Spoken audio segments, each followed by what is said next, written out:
शब्द धुन सुनने और शब्द के प्रकाश में ही मत उलझे रहना, उस ओर बढ़ो जिस ओर, यानी जिस ओर, उस ओर जिस ओर से ये शब्द का प्रकाश आ रहा है, शब्द धुन सुनाई दे रही है, जिस ओर से भी शब्द धुन आ रही है, जिधर से भी शब्द का प्रकाश आ रहा है, हमें उसी ओर बढ़ना है। आमतौर पर हम शब्द धुन सुनते हैं, शब्द का प्रकाश देखते हैं, उसके बाद हम मेहनत बंद कर देते हैं, अभ्यास करना बंद कर देते हैं, सोचते हैं हमारा काम हो गया। लेकिन असली तैयारी जो हमें करनी है वो उसी वक्त करनी है और मेहनत करनी है। परमार्थ में अगर और उन्नति चाहते हो, यदि चाहते हो कि हम उस तक पहुंचें जिसने हमें बनाया है, जिसका आधार है हम, तो और आगे बढ़ो। शब्द धुन, शब्द का प्रकाश जरिया है उस तक पहुंचने का, और कोई नहीं जरिया है। हर चीज का कोई ना कोई आधार है। वृक्ष का आधार पृथ्वी है, मकान दुकान का आधार, बिल्डिंगों का आधार नींव है मकान की। हमारे शरीर का आधार हमारी आत्मा है, और हमारी आत्मा का आधार वो परमात्मा है। वो परमात्मा जो कहते हैं सचखंड में रहता है, स्वर्ग में रहता है, गौलोक में रहता है, वो परमात्मा हमें इस निज घर में, इस शरीर में अपनी उपस्थिति का एहसास शब्द के प्रकाश के रूप में, शब्द के धुन के रूप में हमें सुनाई और दिखाई पड़ता है। इसीलिए तो हमें सिमरन भजन करने के लिए कहा जाता है। सदगुरु हमें जो नाम देते हैं वो आत्मिक तौर पर आत्मा द्वारा हमें देते हैं।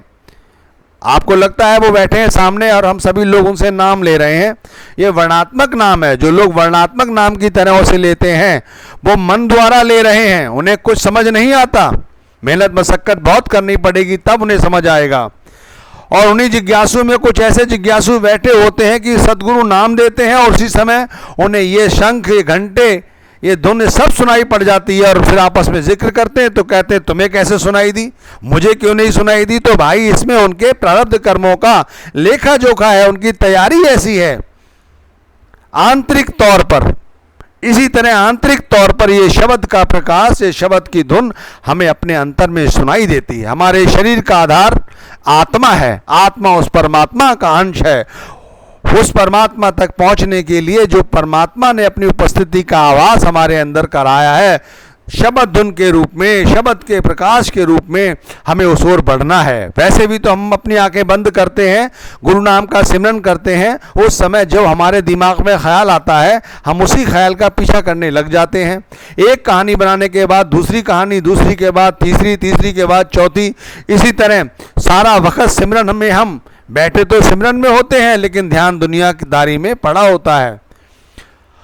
यदि उसी समय जब हमें ये शब्द धुन, शब्द का प्रकाश दिखाई दिया, हम उसका क्यों नहीं पीछा करते? क्योंकि हम वहां पर सोचते हैं कार्रवाई पूरी हो गई। अरे भाई नहीं, वहीं से तो शुरुआत हुई है। यहाँ पर सहायता करेंगे हमारे सदगुरु।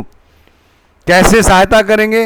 ये धुनात्मक शब्द जो हमने सिमरन किया है, वो शब्द धुन की कमाई और सदगुरु का स्वरूप, ये हमारी सहायता करते हैं उस ओर बढ़ने में। ध्यान रखना, जब हम उस ओर बढ़ते हैं तब हमारा मन अपनी चालें चलता है, मन हमें नीचे की ओर लाता है। लेकिन धुनात्मक नाम से जो जीव जुड़ा हुआ है, जो आत्मा जुड़ी हुई है, उसका काल भी कुछ नहीं बिगाड़ पाता, माया भी कुछ नहीं बिगाड़ पाती। और हम आगे बढ़ते हैं, उस ओर बढ़ते हैं जिधर से ये शब्द धुन आ रही है। वहां पहुंचने पर हमारी आत्मा को प्रवेश नहीं मिलता, उन्हीं जीवात्माओं को प्रवेश मिलता है जिनके गुरु साथ होते हैं। कहते हैं उस लोक में एंट्री नहीं है बगैर गुरु के। वक़्त के पूर्ण संत सदगुरु साथ हैं तो एंट्री है। वहां पर पूछा जाता है एहसास उपस्थिति में कौन है साथ में, इस आत्मा के फला फला गुरु साथ हैं, पूरे गुरु साथ हैं। पूछा भी नहीं जाता, धर्मराज के दरबारी दूर अलग हटकर खड़े हो जाते हैं और आत्मा प्रवेश करती है वहां पर जहां पर ये शब्द धुन जो छोटी सी हमारे कानों में यहाँ पड़ी है, शरीर के किसी हिस्से से जो पड़ी है, वो वहां पर उन धुनों की चर्चा इस सत्संग में तो मैं नहीं कर सकता, लेकिन खुद करोगे तो समझ में आएगा कि वहां कैसी कैसी धुनें सुनाई पड़ रही हैं, कैसे कैसे प्रकाश वहां जाके दिखाई देते हैं।